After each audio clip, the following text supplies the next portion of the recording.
وعلى صوت الراحل العظيم كابتن محمود بكر صاحبنا اللي كان واقف بيشرب سيجاره وكوبايه شاي في البلكونه ورجع ما يعرفش ان الاهلي يتصدر الدوري. احب اقول له الله ورجعت ايامك يا دنجوان. ويلا بينا نشوف.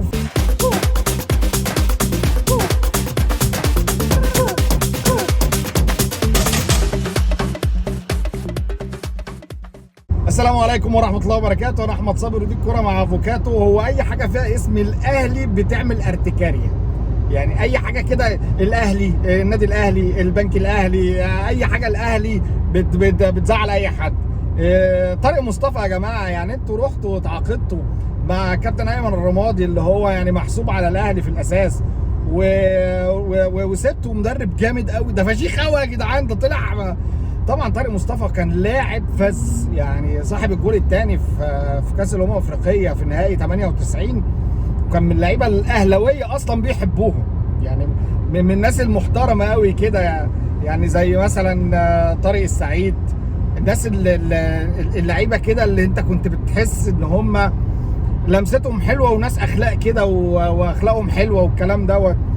الراجل امبارح بصراحه يعني صعب قوي اللي هو عمله دوت في بيراميدز. صدمه يعني. لما شفتها في الشيبي انا انبسطت بصراحه. يعني انتوا عارفين الاهلاويه ما بيحبوش الشيبي. اللقطه اللي جات للشيبي دي في الاخر. لكن بصراحه احنا بنتفرج على الدوري اللي ولع من الاخر. خليني اقول لك النهارده هنتكلم في اكتر من حاجه. هنتكلم في ماتش الاهلي، هنتكلم في ماتش بيراميدز، هنتكلم على موضوع الثلاث نقاط وكابتن سيد عبد الحفيظ بقى. كانت يعني صاحب النبوءات القويه جدا، الراجل اللي قال لك يعني الدوري لسه بعيد على ان احنا نقول ان هو اتحسم. يعني بيراميدز لما يسمع ان دبدبه الاهلي وراه بالمنظر ده تاني، والله كابتن سيد عبد الحفيظ يعني تسمع منه كده درر.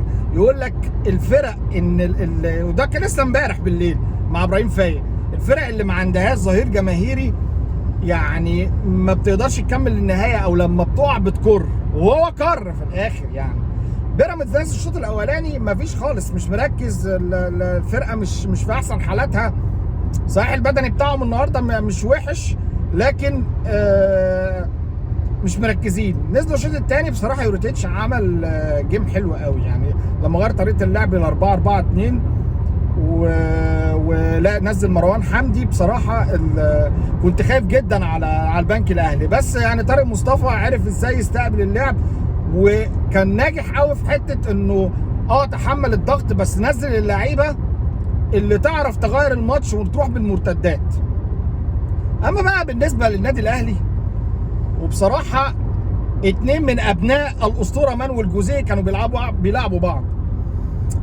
انا مش عايز اخش في تفاصيل كتير قوي، بس خلينا نقف على شويه نقط كده. مبدئيا الاتنين تحس ان هم متاثرين بالمدرب بتاعهم. مثلا ان الاتنين بيحبوا يلعبوا بمركز 10، ان الاتنين احيانا بيحبوا يلعبوا الكره الشامله، بيحبوا يقتنصوا الفرص من اول ماتش. زي ما شفنا كده انيس بوجلبان كان نازل الشوط الاولاني مؤخر محمود حماده عشان يقف ثالث ورا مع الاثنين السردباكات عشان يحرر الباكين، وفي ثالث كوره عرضيه على التوالي كانت الثالثه ثابته ودخلت فينا جول. الراجل كان نازل ضاغط ماسك وسط الملعب. الاهلي اتاخر في انه يخش الجيم، ولكن بعد كده الاهلي كان مميز بقى في عده يعني نقط كده حلوه قوي. عماد النحاس ابتدى كل ماتش بيعمل حاجه حلوه، كل ماتش بيعمل حاجه جديده. يعني احنا الماتش اللي فات بتاع الحرس قلنا انه كان بيخلي امام عاشور وبن شرقي ينزلوا ويستلموا في وسط الملعب عشان يعملوا الزياده العدديه في وسط الملعب. لا، الجديده بقى الحركه بتاع الجوميز اللي على رادار الاهلي دلوقتي. الحركه اللي كان بيديها لفتوح انه كان بيخلي الاثنين الباكات يخش في وسط الملعب عشان يعملوا الزياده العدديه ويبقى ليهم دور في بنى اللعب. بتبص كده تلاقي محمد هاني او كوكا الاثنين في قلب الملعب، ما تفهمش ازاي، والاثنين باكات. وابتدينا بقى نشوف الاهلي في حته الضغط العكسي قوي جدا جدا. ما هو انت من الاخر كده، انا عشان اقدر اهاجم باكبر عدد وانا عندي القوه الهجوميه اللي عندي دي كلها عشان امن خط ظهري، فانا لازم من الاخر كده احرمك من الكوره. العب الجيم بتاعي، العب الجيم الاستحواذي بتاعي، استحوذ، ولما الكره تتقطع مني اعمل الضغط العكسي كويس قوي، واعمل الضغط العالي كويس قوي، عشان اقلل فكره ان انت يبقى انت عندك وقت ترفع وشك وتلعبها للفرود بتاعك، ويبقى كل كورك يا اما هتتقطع منك يا اما انت هتطفشها. لان اللي واقف ورا بالظبط هم اتنين السيرت باكات. عجبني برضه قوي العش. لا يا رامي، يعني ما تقعدش تتني وتتفرد علينا يا رامي، ما تتنيش وتتفرد علينا. ما شاء الله عليك يا عش. امبارح او اول امبارح اوبوكا دبابه ماشي، بيبقى قاعد يخبط في العش تخبيط مش طبيعي، وفعلا طواه، وبيعرف يبني حلو وبيباصي حلو. حتى ياسر ابراهيم ابتدى دلوقتي يلعب الكره الحلوه السهله، وبدا يبني ويودي والكلام دوت من وسط الملعب. فعجبني قوي بصراحه. الاثنين اللي كانوا معاه، اللي برده انيس بوجلبان، يعني كان بيلعب 3-5-2 تقليديه. برده كان بيلعب بحسين فيصل رقم 10 واثنين قدامه 2 فراوده. صحيح صلاح محسن كان متاخر عن ابوكا شويه، بس تحس كده ان هي 3-5-2 التقليديه. والراجل لما يعني الشوط الثاني كان متاخر، غير طريقه اللعب ولعب 4-2-3-1. فبصراحه كان لقاء بين اثنين مدربين، مع ان انيس بوجلبان انا شايفه مدرب كبير، بس لا، علي ماهر كان احسن بصراحه. علي ماهر من وجهه نظر انا جوارديولا النيل. اما بقى بالنسبه للموضوع فرص الاهلي وخصم ال3 نقط، فانا عايز اجيب من الاخر بقى في القصه دي. الرابطه والاتحاد مزنوقين وظهرهم للحيطه. ليه؟ لان هو المفروض ان يتخصم على الاهلي 6 نقط زي ما اتخصموا على الزمالك. طب الكلام دوت لو كانت الكيس هي الكيس، ان الاهلي مثلا بيطالب بان المؤجلات تتلعب، لكن هو المره دي الكيس مختلفه تماما. الاهلي بمنتهى البساطه، الرابطه كانت طالبه من اتحاد الكوره ان في بعض الماتشات هتلعبها بحكام اجانب، والرابطه راحت قامت لما الليله كده عشان تلعب في رمضان وعملت قرعه مشبوهه. وفي الاخر الاهلي كان رايح يلعب الماتش، لان الاهلي ما لقاش حكام اجانب. فهو الاهلي انت اخليت بشرط، واللي اوسخ بقى من ده كله ان الحكم جه ماتش، وصل مطار القاهره قبل الماتش ب 45 دقيقه، واتحاد الكوره خد الحكم على الفندق عشان ما يلعبش. تحس كده ان هي كانت مكيده متدبره عشان الاهلي ما يلعبش، فنعمل فيه القصه دي. طب ما انتوا جبتوه لنفسكم، يعني انتوا جبتوه في الاخر لنفسكم، حطيتوا نفسكم في مأزق ملوش 3 لازمه. كان هيحصل ايه لو كنا لعبنا بحكم اجنبي؟ ولا هي كانت مقصوده؟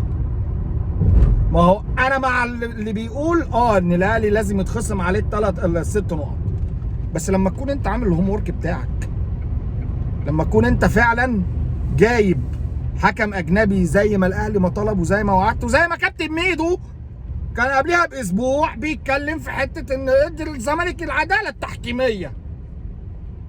انت اللي ارتضيت بالعداله التحكيميه وخليتوا الناس كلها ظهرهم للحيط.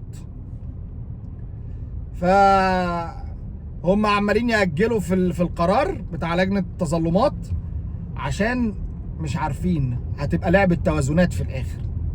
ما بقتش رياضه، كفته اللي احنا فيه دوت، كفته وكوسه وكل حاجه. هي ما بقتش رياضه، يعني هي للاسف من البدايه. واخواتنا الزملكاويه ما يزعلوش بقى من فكره انه ان الاهلي لو ما اتخصمش منه ال3 نقط، لانه هم اولا انت اساسا ما بتلعبش فير جيم.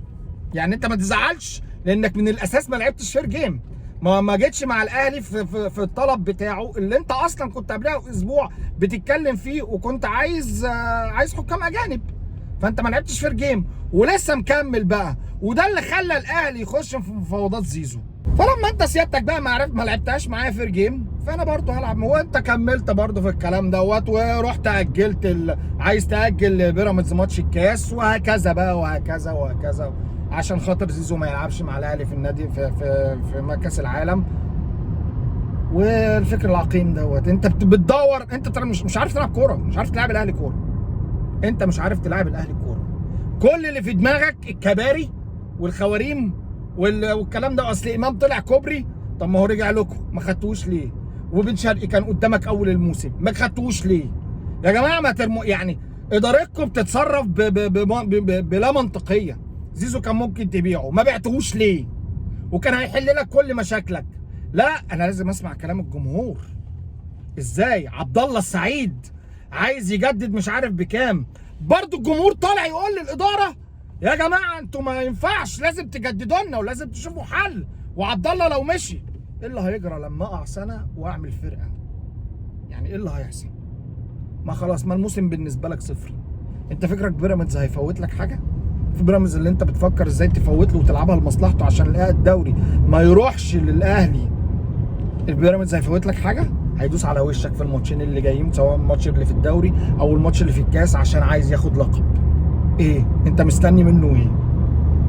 ولا بقى واخد منك احسن لعيبه وفي لعيبه كتير كنت انت عايزها ودخل في الصفقه وخدها، ولا هي الحرقان بس من الاهلي؟ انا بتكلم بصراحه بدون اي مجاملات.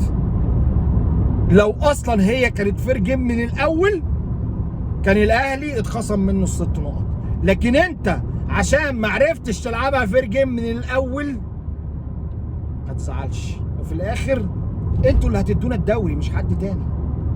كابتن طارق مصطفى اللي هيدينا الدوري مش حد تاني. الزمالك لو اللي لازم يكسب، اتحط في الموقف انه لازم يكسب، انتوا اللي هتدونا مش حد تاني. ليه؟ عشان الاهلي كان بيلعبها فير جيم. وعلى الباقي تدور الدوائر. بس كده. لو عجبك الكلام دوت ما تنساش اللايك، الشير، كومنت، سبسكرايب. ولو انت بتتفرج عليا من على الفيسبوك يا ريت تروح تشترك في القناه.